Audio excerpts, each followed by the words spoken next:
Déjà, merci à tous d'avoir porté de l'intérêt à ce webinaire NTech qui vous présentera alors l'intégrité de données ainsi que son application au domaine CSV. Ce webinaire sera composé de 4 parties, une introduction, une partie application, une partie analyse de risque et enfin une conclusion.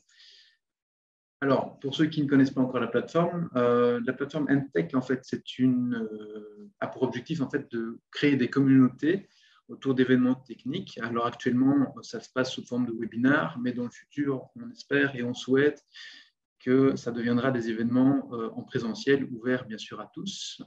Les sujets sont divers et variés. Voilà, principalement liés autour du secteur pharmaceutique, comme la qualification, validation, la qualité, mais aussi sur tout ce qui est système embarqué et applications web. En règle générale, sur le site, on trouve 1 à 2 événements par mois.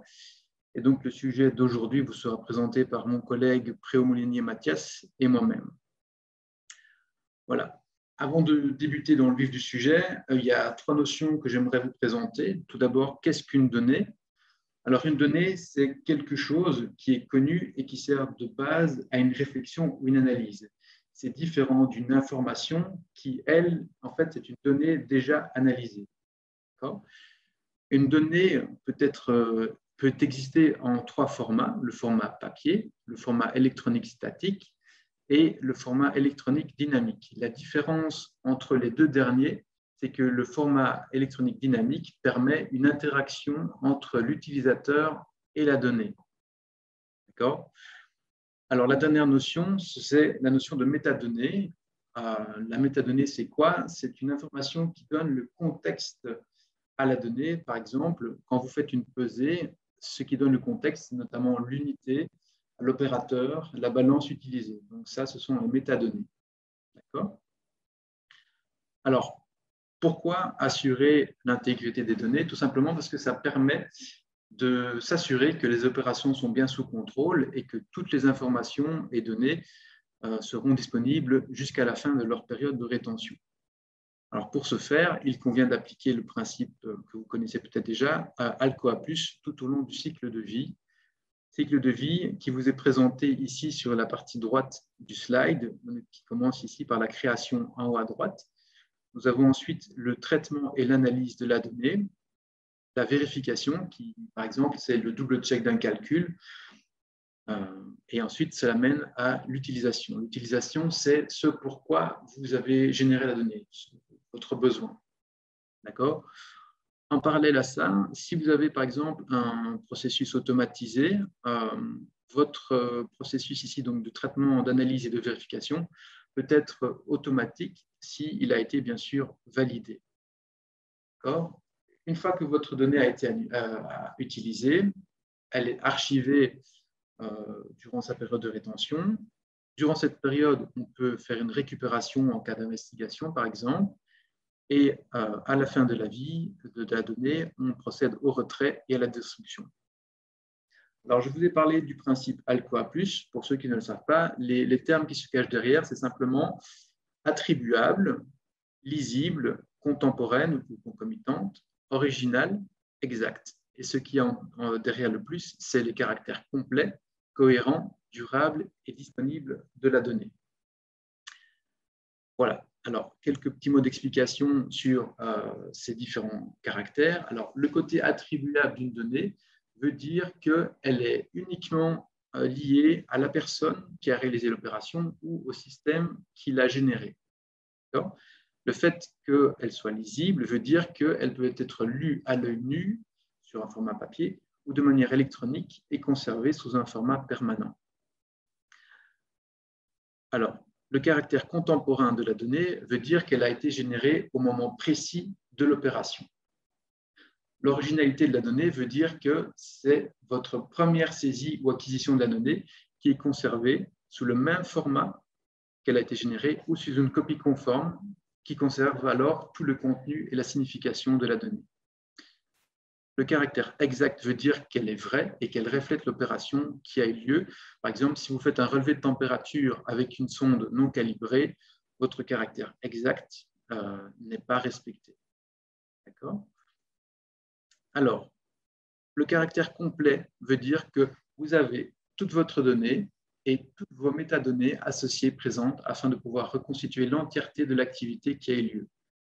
La cohérence de la donnée veut dire que toutes les bonnes pratiques documentaires ont été appliquées lors du relevé et cela inclut également la gestion des déviations. Une donnée durable veut dire qu'elle est conservable, bien sûr, durant toute la période de rétention qui lui est attribuée. Et pour finir, la disponibilité, ça veut simplement dire que durant toute leur période de rétention, les données doivent être accessibles facilement et dans un format lisible pour les opérateurs qui doivent les utiliser. Voilà. Sur cette base, je vais laisser la parole à mon collègue Mathias qui va vous présenter alors son application sur le domaine des systèmes informatisés. Oui, alors bonjour à tous ceux que je n'ai pas encore eu l'occasion de saluer. Donc, pour vous montrer maintenant l'application de la Data Integrity au CSV, on va voir dans un premier temps ce qu'est les systèmes informatisés. Donc, on peut les regrouper en 3 types, à savoir, il y a un petit problème de diapo, si tu peux revenir avant, s'il te plaît. Voilà, je vais redemander le contrôle. Hop. Voilà, donc pour les systèmes informatisés, comme je disais, il y en a 3 types. Alors, les systèmes automatisés pour le contrôle des procédés. Alors là, c'est plutôt les systèmes automatiques d'inspection visuelle, type Mirage. On va également retrouver les équipements informatisés de type laboratoire. Donc, eux, ça va être plutôt des instruments de contrôle analytique type HPLC, donc pour la chromatographie. Et enfin, on va avoir un dernier groupe qui va regrouper les équipements plutôt électroniques. Donc, eux, c'est les équipements plutôt de type standalone, dans lesquels on va retrouver, par exemple, les balances électroniques.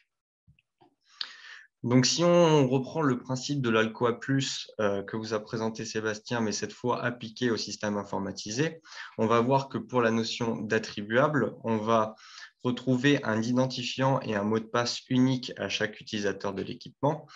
À savoir que pour que cela fonctionne, il faut que les 2 représentants du groupe, donc l'identifiant et le mot de passe, soient bons lors de l'insertion, puisque on va tester qu'un identifiant correct et un bon mot de passe, ou alors un identifiant correct mais un mauvais mot de passe ne fonctionne pas. Il faut vraiment qu'on ait les 2 qui fonctionnent pour que l'utilisation et donc avoir la main sur l'équipement puisse se faire. On va également retrouver dans l'aspect attribuable les signatures électroniques uniques. Donc ça va être égal au couple identifiant mot de passe cité précédemment, puisque pour chaque signature électronique, il va falloir rééditer l'identifiant et le mot de passe.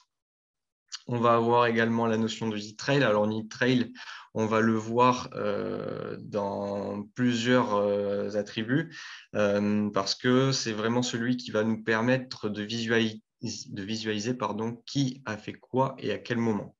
Donc, c'est très important d'avoir ces 3 notions pour vraiment avoir un système robuste et vraiment visualiser l'ensemble des opérations sur notre équipement.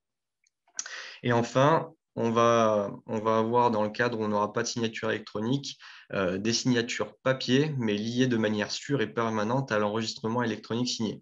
Je m'explique. En fait, certains équipements ne vont pas stocker les données en mémoire, mais vont générer à l'issue de chaque utilisation des rapports extrêmement complets qui vont contenir toutes les datas de production, donc les datas qui ont été relevées lors du run de production, mais aussi l'audit trail que je citais précédemment, donc savoir toutes les opérations qui ont eu lieu pendant l'utilisation dans la plage définie de l'équipement. Il va y avoir également le logiciel utilisé, la version utilisée, enfin vraiment toutes les données nécessaires qu'on pourrait retrouver dans un équipement qui a une mémoire. Donc, à la suite de cette génération de papier qui contient toutes les informations, l'opérateur va pouvoir apposer sa signature manuscrite pour attester de l'exactitude de l'ensemble des données qu'on pourrait retrouver dans ce document. Pour la partie lisible, on va avoir tout ce qui est métadonnées accessibles, donc soit par le logiciel s'il possède la mémoire, comme je vous disais, avec la métadonnée. Donc la métadonnée comprend l'unité qui est associée à un nombre, par exemple un gramme, ça va être la métadonnée va être associée avec le gramme. On va également avoir l'opérateur, l'horodatage, tous ces types d'exemples. Ou alors, s'il n'y a pas la mémoire, via un éditeur commun type PDF. Il en existe de nombreux d'autres, mais le plus communément utilisé, c'est celui-ci. Pour la partie lisible, on va également retrouver les données concernées. Donc, comme je vous le citais, il y a tout ce qui est data de production, on va savoir le run, les paramètres qui sont modifiés, on verra par la suite que quand c'est réalisable. Donc, s'il y a un paramètre qui a été modifié sur l'équipement pendant son utilisation, il faut qu'il soit spécifié, notamment dans le dit trail, pour savoir, encore une fois, qui fait quoi et quand. On va avoir également tout ce qui est acquittement des alarmes. Généralement, c'est soit par une confirmation de lecture de l'alarme en question, ou soit par une réédition de son identifiant et de son mot de passe associé. On aura également tout ce qui est système de gestion d'accès. Donc, ça, c'est les matrices d'accès. Donc, la matrice d'accès, pour ceux qui ne savent pas ce que c'est, pour tout équipement géré par un logiciel, on va intégrer des matrices d'accès, donc c'est-à-dire des groupes d'accès auxquels seront rattachés chaque utilisateur avec des droits vraiment spécifiques à chaque groupe. Par exemple, les plus communs, c'est la distinction entre opérateur et administrateur, puisque les activités d'opérateur sont plutôt des activités de routine, donc lancement de batch, acquittement, enfin tout ce qui est gestion pendant un batch de production, donc vraiment des activités de routine. Et à l'instar côté administrateur, on aura tout ce qui est contrôle de l'équipement lui-même avec modification des paramètres. Donc l'administrateur ne pourra pas faire des activités de routine et à l'inverse, l'opérateur pourra faire des activités de routine, mais ne pourra pas modifier les paramètres équipements qui ont été déjà validés. Et enfin, dans la partie lisible, on aura le système de backup and restore. Donc là aussi, je m'explique. Un backup, c'est une sauvegarde. Généralement, pour des systèmes informatisés, on met de plus en plus en place des sauvegardes automatiques qui sont journalières. Donc, on le met généralement la nuit, vers 2-3 heures du matin, parce que c'est là où il y a le moins de production et donc on s'affranchit de possibles problèmes. Et donc, ces sauvegardes, il y en a deux types. Généralement, des sauvegardes de données, donc tout ce qui est data de production, et les sauvegardes de données de configuration logicielle. Et donc, ces sauvegardes vont nous permettre, en cas de gros problèmes de panne d'équipement et donc de remplacement à l'identique avec un autre équipement du même fournisseur, eh bien, ça va nous permettre de restaurer, donc faire un restore de cette dernière sauvegarde et d'ainsi retrouver toutes nos datas de l'équipement. Pour continuer sur le principal COA+, on va avoir la partie contemporaine. Alors là, on va avoir un eurodatage permanent, c'est-à-dire toujours pareil, qui fait quoi et surtout à quel moment. Donc, c'est des eurodatages qui sont quand même précis, généralement sous le format heure, minute, voire seconde. Et donc, cet eurodatage doit être permanent et donc s'affranchir d'un système tampon. On va avoir également le contrôle de l'ordre des opérations, donc soit via la matrice d'accès que j'expliquais précédemment, ou soit via un traçage, par exemple dans l'audit trail.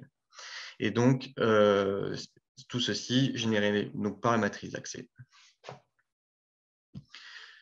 Pour l'aspect original, vous allez avoir, pareil, la modification appropriée et contrôlée. Certaines modifications ne peuvent pas se faire ou alors sur certaines conditions, donc toujours géré par la matrice d'accès.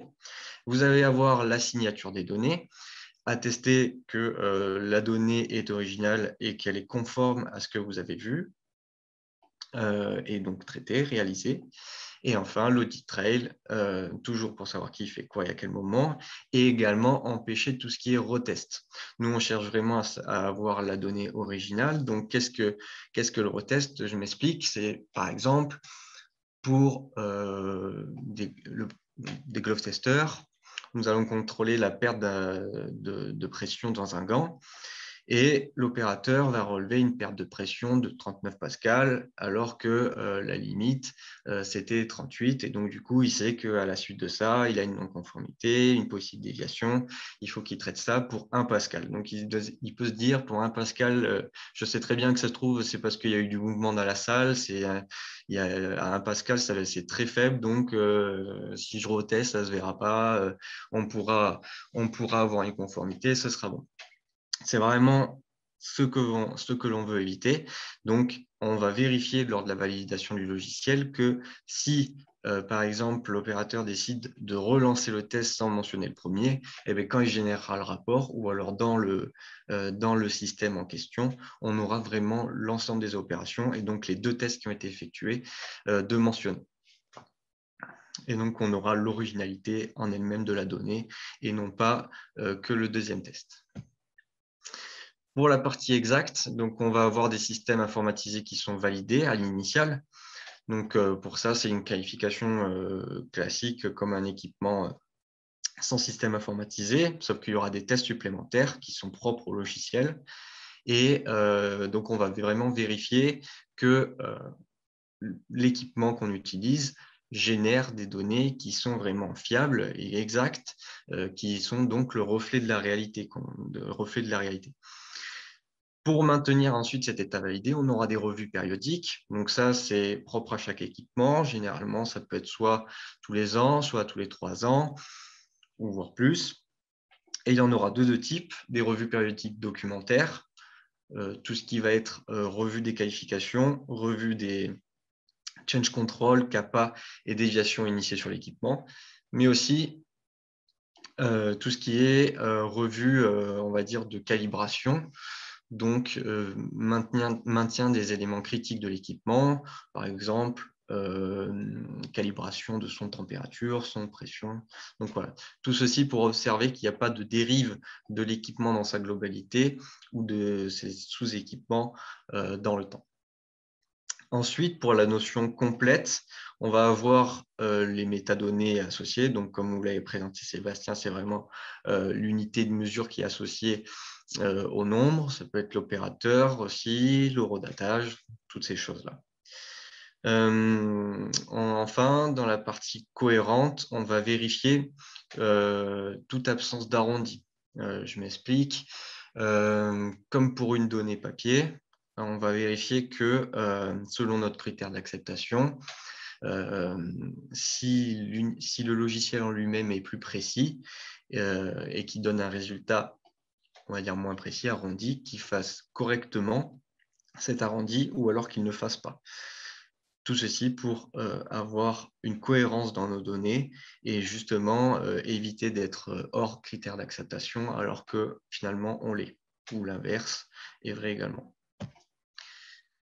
Pour la partie durable, donc on va retrouver là l'aspect de mémoire permanente avec absence de mémoire tampon, ou alors on va avoir l'autorisation du maintien via le format papier qui est accepté, comme je vous le disais, s'il contient toutes les données. Donc toutes les données, je le répète, data de production, audit trail de l'équipement, application et version de l'application. Il peut également tout ce qui est paramètre 7, ça peut être indiqué également. Pour la partie disponibilité, il va y avoir une période de rétention qui est adaptée à chaque data. Par exemple, tout ce qui est logbook, qu'il soit papier ou électronique, tout ce qui est data de production, tout ce qui est paramètres, tout ça, c'est des périodes de rétention qui sont adaptées à chaque élément et donc soit lors des qualifications initiales, soit lors du decommissioning, on attribue des périodes de rétention adaptées pour les stocker et qu'ils soient disponibles pendant toute cette durée pour pallier à tout éventuel problème futur sur les lots qui sont produits avec ces équipements, par exemple. Donc finalement, on a vu que la data integrity, elle s'appliquait aussi bien au format papier, mais aussi au format électronique, donc pour les systèmes informatisés. Et alors, les problématiques de la data integrity et du CSV de nos jours, c'est que la question vraiment explose et devient un sujet central depuis 2016, on voit qu'il y a une augmentation très, très conséquente des warning letters de plusieurs organismes, comme vous pouvez le voir ici.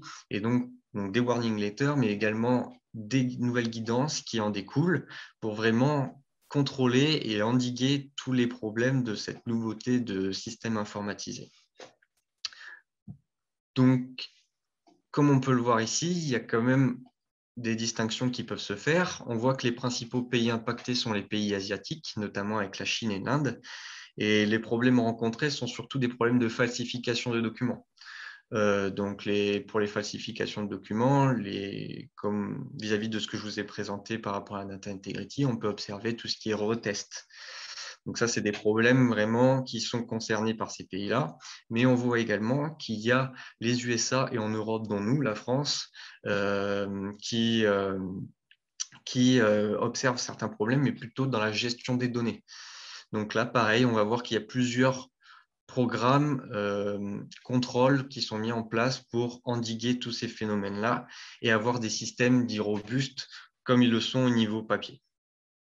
Donc finalement, quelles sont les solutions proposées aux industriels? On va voir qu'il y a plusieurs contrôles, notamment de 3 niveaux différents, avec le premier contrôle qui seront des contrôles organisationnels, donc plutôt de système qualité, avec pareil la mise en place, ou enfin plutôt on va dire l'amélioration des BPD vis-à-vis de ces systèmes-là. On va avoir tout ce qui est audit et auto-inspection. Comme je vous disais, la question elle explose depuis 2016 et les audits en découlent également. On va avoir des audits qui sont de plus en plus centrés sur la question parce qu'ils savent que c'est là où il y a le plus de problèmes observables et que c'est là où il faut appuyer. On va ensuite avoir la conformité des systèmes informatisés. Donc ça va passer par des contrôles de validation initiale plus robustes, des tests plus conséquents, vérifier vraiment tout ce qu'il est possible de vérifier, tout ce que l'on sait où il y a vraiment des problèmes qui sont mentionnés la plupart du temps. Ensuite, on va avoir tout ce qui est remontée des défauts d'intégrité des données, surveillance des fournisseurs vis-à-vis de leur agrément qualité ou des contrats qu'ils ont avec leurs fournisseurs à eux ou les contrats qu'ils ont avec nous. On va voir également par la suite que les fournisseurs, eux aussi, ils ont le besoin de mettre de plus en plus de contrôle dans leur équipement pour être en conformité avec toutes les exigences. Et donc, bien sûr, il va y avoir un travail de sensibilisation sur les exigences relatives à l'intégrité des données, puisque c'est quelque chose qui est quand même assez récent. Si vous êtes là aujourd'hui, c'est aussi pour vous sensibiliser sur la question. Tout le monde ne connaît pas forcément le CSV et ses principes applicables. Donc, il va y avoir vraiment un travail de sensibilisation à faire dans les entreprises pour prévenir tout problème, les anticiper et que finalement, pour les projets futurs, on soit aligné le plus possible sur ce qu'il y a besoin de faire et dans quelles conditions. Pour les contrôles de deuxième niveau, là, on va passer sur des contrôles qui sont dits plus techniques, comme ce que je vous évoquais avec les matrices d'accès, les remontées de données, l'audit trail, le principe de backup restore, signature électronique, voilà, tout ça. Donc, comment ça va se passer? On va avoir également des contrôles au niveau des conceptions des bâtiments et des systèmes en eux-mêmes.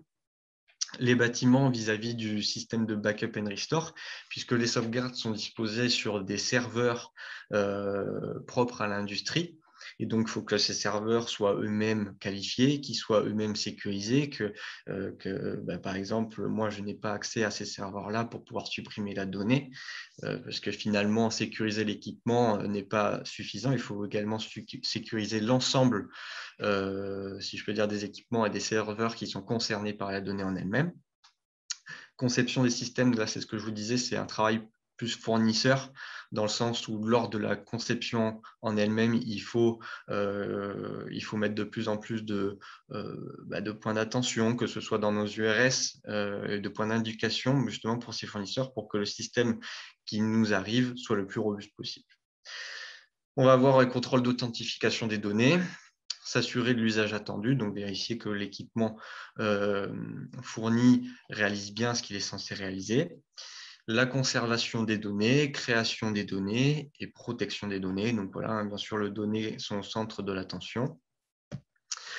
Pour finalement les contrôles de troisième niveau, on va avoir tout ce qui est contrôle opérationnel. Donc là, on va vraiment faire un point d'attention sur éviter les non-conformités qui sont évitables. Donc, dans le sens, là, c'est également du travail de sensibilisation vis-à-vis des opérateurs qui vont utiliser l'équipement. Renforcer l'application des procédures, justement, pour prévenir le premier point que je viens de vous dire. Les procédures doivent être les plus claires et concises possibles pour avoir une utilisation par une personne qui est vraiment qui découvre l'équipement. Donc, même s'il y a des formations, il faut que vis-à-vis de ces procédures, elle soit capable de réaliser tout ce qu'elle doit réaliser sans la moindre erreur, ou en tout cas les éviter au maximum. On va avoir comme contrôle d'éviter les distractions visuelles et auditives. Là aussi, je m'explique. Pour la plupart des équipements, on va avoir notamment pour les lignes de production des indications visuelles et auditives. Donc visuelles par système de LED, généralement il y a rouge, orange, vert. Et auditives, il y a certains aspects sonores, des bips sonores qui sont vraiment attribuables à certaines fonctionnalités ou certaines alarmes. Et donc ça va permettre à l'opérateur de savoir par la vision ou par l'audition exactement ce qui se passe sur l'équipement. Et donc, du coup, il faut s'affranchir de toute distraction haute qui n'ont aucun intérêt ajouté, que ce soit sur l'équipement ou sur la salle dans laquelle est positionné l'équipement. On va également avoir la mise en place des aides pour éviter les erreurs de manipulation des données. Comme je vous disais, il y a un travail de sensibilisation qui doit être fait. On doit aider au maximum les personnes à pouvoir réaliser leur activité périodique, et ça sans faire des erreurs de manipulation, que ce soit des erreurs de manipulation équipement, des erreurs de manipulation des données lorsqu'ils en ont les accès. On va avoir également un travail de minimisation des interventions manuelles, puisqu'on sait très bien que sur des lignes de production, finalement, le facteur le plus critique, c'est l'être humain. Plus il y aura d'interventions manuelles, plus on est à même d'avoir des erreurs, soit de report de données ou soit de manipulation. Donc, on va essayer d'automatiser de plus en plus ces process-là. Et enfin, on va avoir un travail de minimisation des erreurs d'exécution. Donc là, toujours pareil, que c'est des interventions manuelles pour l'exécution d'une production.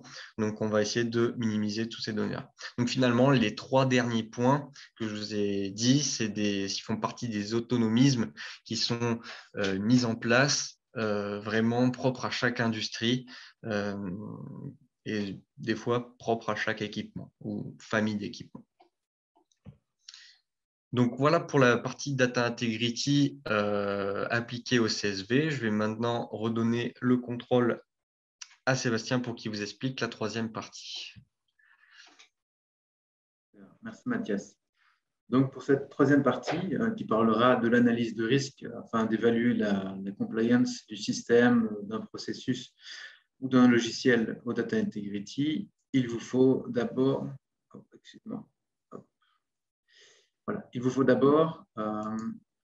avoir une vue globale de tous les process qui sont actifs dans votre compagnie. Donc, en premier rang ici, vous avez votre société. En second rang, vous avez vos différents départements, donc la production, le QA, le QC et tout autre département GMP pertinent. Moi, Sébastien, il faut que tu remettes le diapo là-bas. Ah, excusez-moi. De mon côté. Okay.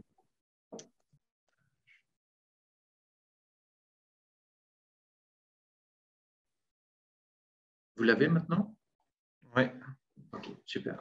Donc, je reprends. Donc, avant tout, il vous faut une cartographie de vos différents processus actifs dans votre entreprise. Donc, comme je le disais, en premier rang, vous avez votre entreprise. Second rang, les différents départements GMP, donc la production, le QA, le QC et tout autre, comme je disais, département GMP pertinent. Pour chaque département, vous listez les process. Donc, par exemple, ici, vous avez un processus de production d'un vaccin. Ici, vous avez un process de production d'un comprimé. Le 4e rang définit en fait les étapes de chaque process et le 5e rang, et ainsi de suite, les sous-process éventuels. D'accord ? Une fois que vous avez fait ça, vous pouvez réaliser l'analyse de risque, donc de la méthode APIC. Alors, APIC, c'est pour Active Pharmaceutical Ingredient Committee. Je vous ai remis ici le lien original et vous voyez qu'ici, il date de 2019, donc c'est relativement récent. Ça se déroule en 9 étapes. Donc, première étape, vous identifiez le système que vous voulez analyser. Donc, sur votre cartographie précédente, vous ciblez ce que vous voulez analyser. Ensuite, vous faites un mapping des activités qui sont relatives à ce système ou équipement ou logiciel. Vous identifiez en troisième étape le flux de données à chaque étape. Donc, quel est le chemin de la donnée, toujours en vous basant sur le cycle de vie, bien sûr. Vous identifiez le format de votre donnée. Donc, pour rappel, format papier, format électronique statique ou dynamique. Vous définissez la criticité de votre donnée. Alors ça dépend de votre étape de production. Si par exemple, vous êtes en préparation milieu ou en étape finale de production, la criticité d'une donnée ne sera pas la même. En sixième étape, vous définissez la catégorie de votre système. Ça, j'y reviendrai juste après. Vous faites l'état des lieux, donc vous analysez vos gaps.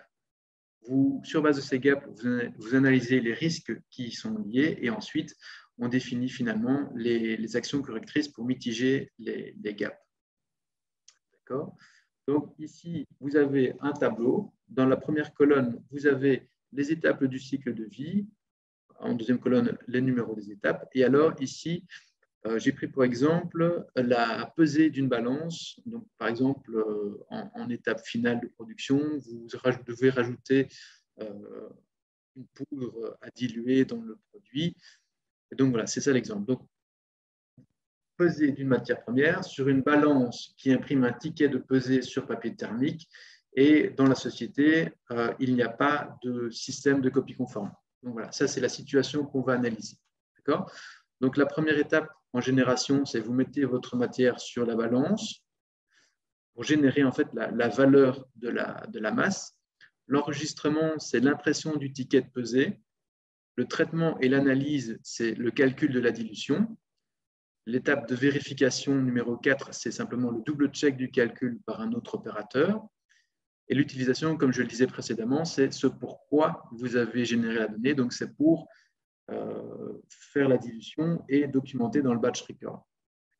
Une fois que le lot a été libéré, eh bien, on procède à l'archivage, après évidemment les différentes revues, QA et compagnie, et ensuite éventuellement vous avez une récupération possible.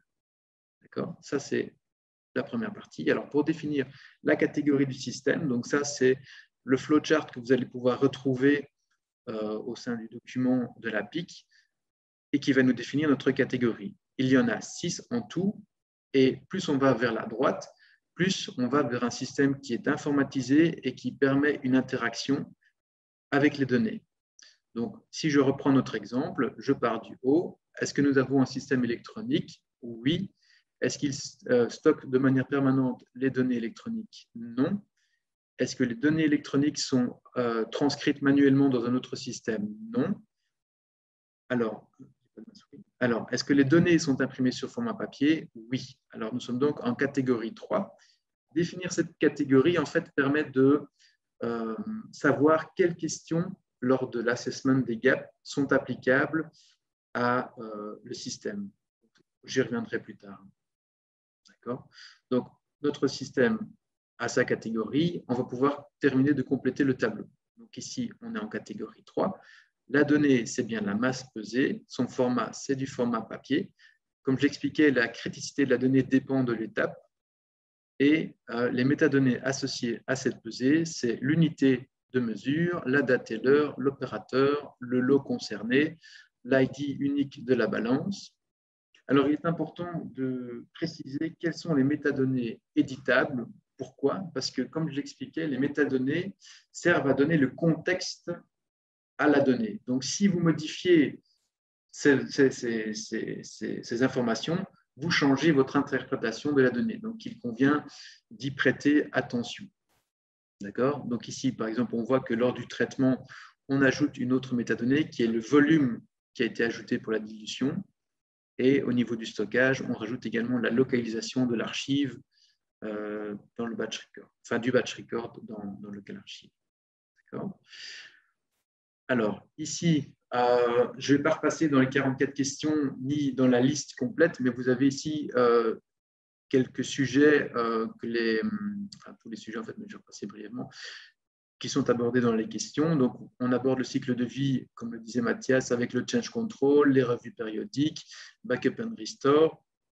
Vous avez également tout ce qui est audit trail, les rôles, les responsabilités de l'administrateur, tout ce qui est gestion des accès, autorisation, approbation, autorisation et authentification, et tout ce qui est horodatage également. Alors, donc, pour reprendre les étapes, on a défini le flux. Maintenant, on passe à l'assessment des gaps. Donc, vous avez vos 44 questions. Vous avez un tableau qui se présente comme ceci. Ici, j'ai repris la question 12 qui concerne la gestion du cycle de vie et comme subtopique, la rétention. On voit ici dans la colonne catégorie que ça concerne les catégories 1, 2, 3, 4 et 6. 5 et 6, pardon. Et donc, notre catégorie 3 est bien présente. Donc, on se doit de répondre à cette question. Alors, la question est, les données GXP sont-elles retenues en accord avec la période de rétention applicable? Pour rappel, nous avons un ticket papier thermique qui s'estompe au fil du temps sans méthode de copie conforme. Donc, le critère d'acceptation, c'est que vos données GXP générées, y compris les enregistrements papier, les enregistrements système et l'audit trail, sont conservées conformément à la période de rétention et stocké dans un lieu sécurisé. D'accord ? Alors, est-ce que le critère est rencontré? Non. Pourquoi? Parce que le ticket de pesée s'estompera bien avant la fin de la période de rétention. Et comme il n'existe pas de copie conforme, on perdra la donnée. D'accord ? Donc, avant-dernière colonne, vous rajoutez votre gap. Vous pouvez mettre un commentaire éventuel pour donner une précision ou un contexte particulier. Et vous faites ça pour vos 44 questions. Une fois que vous êtes passé au travers, que vous avez identifié tous vos gaps, vous pouvez passer à l'analyse de risque proprement dite. Alors là, vous avez un troisième tableau qui se présente comme ceci. Vous avez en première colonne le numéro de votre gap, le numéro du risque qui lui est associé, donc ici risque 1. Vous remettez les topics et subtopics qui sont relatifs à ce risque et les principes ALCOA qui sont impactés par ce risque. Vous précisez la nature du risque, c'est-à-dire la donnée sera perdue avant la fin de la période de rétention. Quel sera l'effet? C'est qu'en cas d'investigation, vous ne pourrez pas reconstituer entièrement l'opération. D'accord? Dans une analyse de risque classique, vous définissez l'occurrence, la détectabilité et la criticité sur base de votre analyse de risque, enfin de la procédure d'analyse de risque qui est en vigueur dans l'entreprise dans laquelle vous travaillez. La multiplication des trois vous donne votre RPN et votre RPN vous donne votre niveau de risque. Ici, on voit qu'on est dans un risque 60, donc assez élevé, donc vous devez mettre une action en place. Quelle serait cette action? C'est mettre en place un système de copie conforme et le détailler dans une procédure. Comme vous êtes dans un niveau rouge, vous avez une priorité haute, c'est-à-dire que vous devez le faire à ZAP. Et dans la dernière colonne, vous ajoutez le CAPA qui est associé à l'action. Alors, pour un même risque, on peut avoir, pour un même gap, on peut avoir plusieurs risques et vous détaillez ainsi de suite pour chaque gap les risques que vous avez identifiés. D'accord ? Une fois que vous avez votre liste de CAPA, vous l'exécutez et vous réévaluez de manière périodique la compliance de votre système. Alors, pour résumer, l'intégrité des données et sa gestion devient un sujet vraiment d'importance, et particulièrement pour les systèmes informatisés qui deviennent de plus en plus présents dans notre secteur et qui se retrouvent bien sûr, comme le disait Mathias, au centre d'audit. Il convient donc d'analyser afin de mettre en évidence les gaps éventuels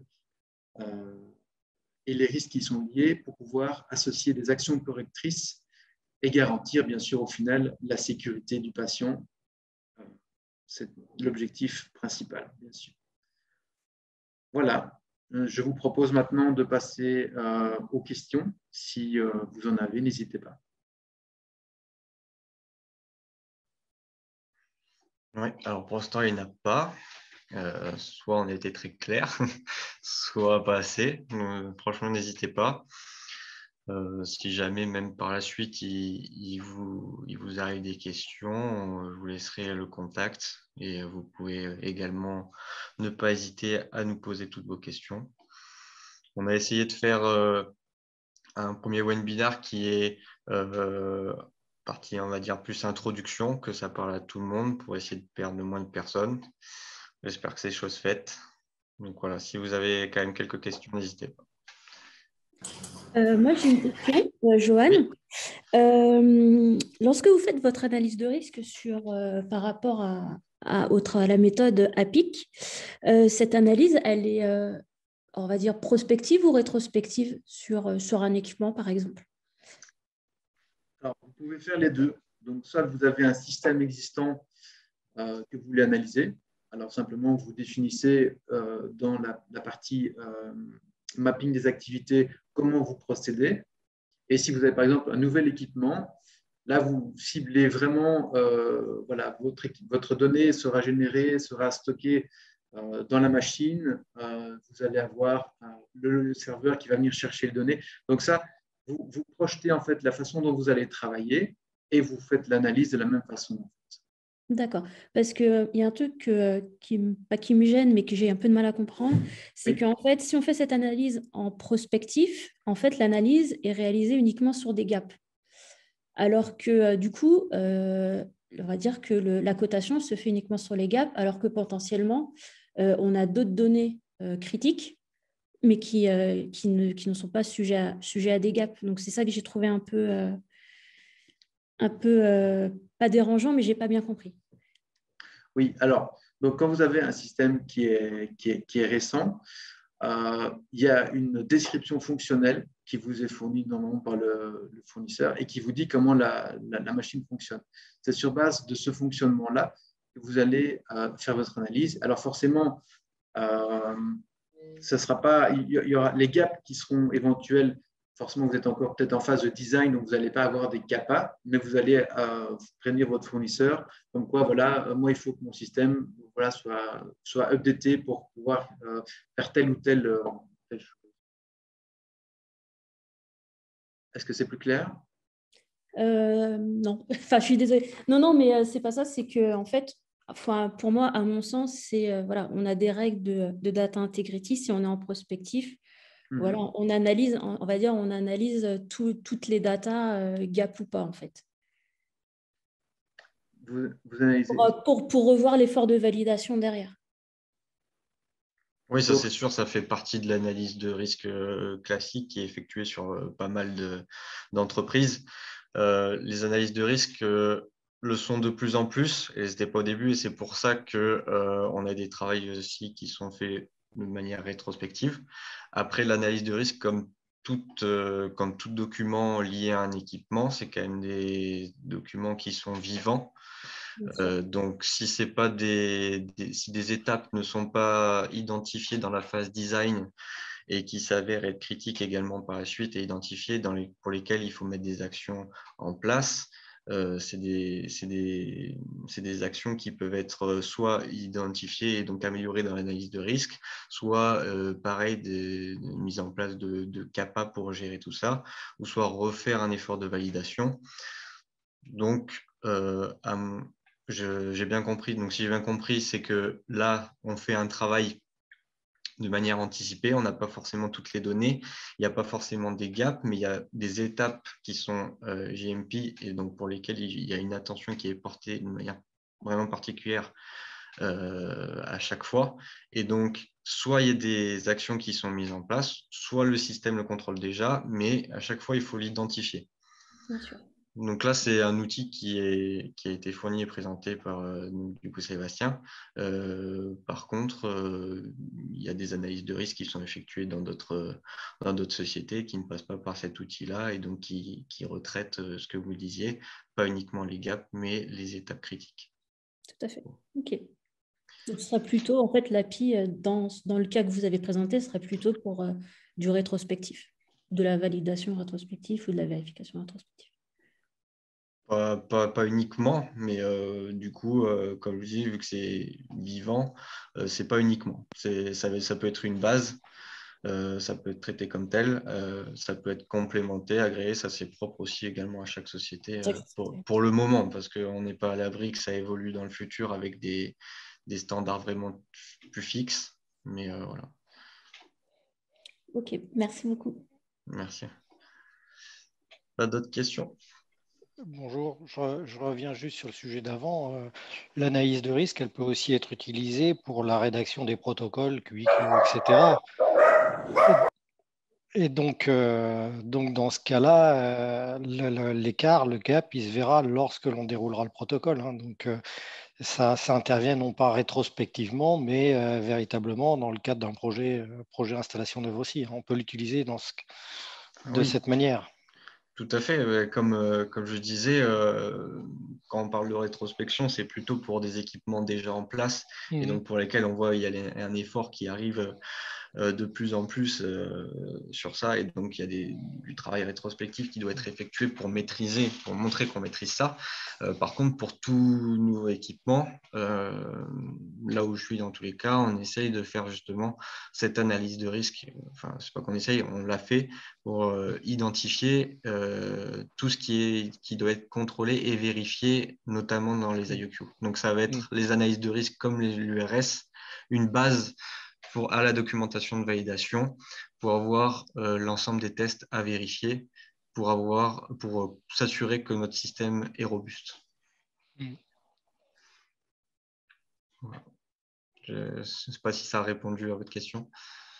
Oui, ça va dans le même sens, hein. C'est qu'on peut l'utiliser à tout moment du processus, qu'il soit rétrospectif ou pas.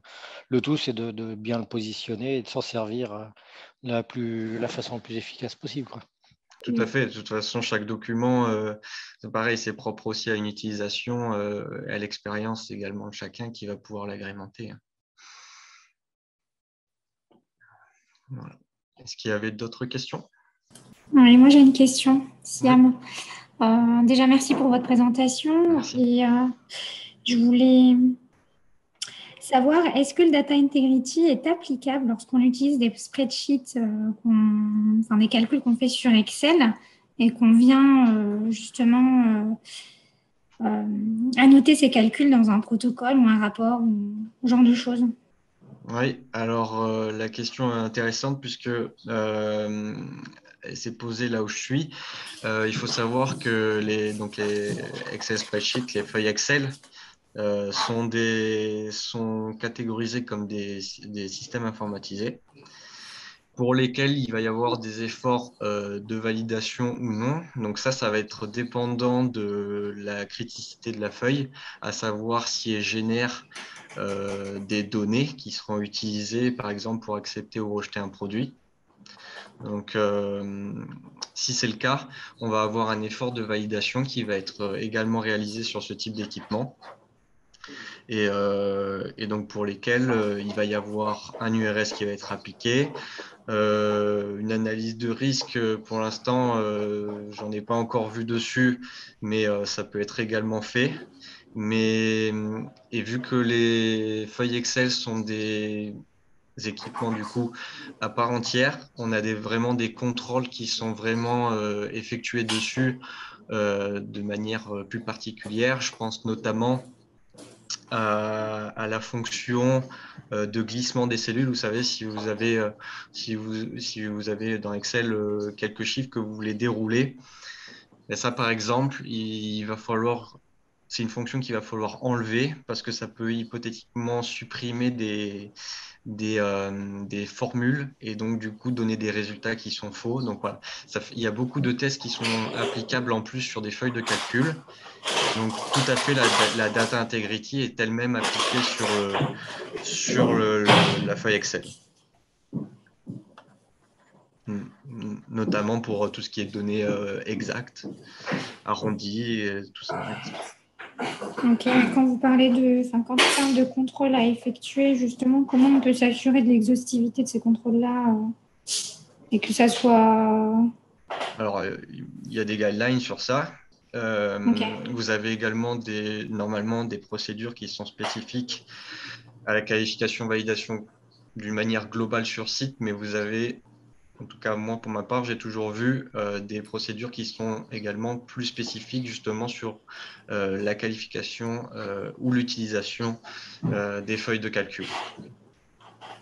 Et donc, dans ces procédures-là, vous avez des tests minimums à effectuer. Et je dis bien minimum parce qu'il peut y en avoir d'autres qui sont propres à l'utilisation et à la feuille en elle-même. Ok, merci beaucoup. De rien. En tous les cas, si vous avez d'autres questions, vous avez nos contacts, n'hésitez pas.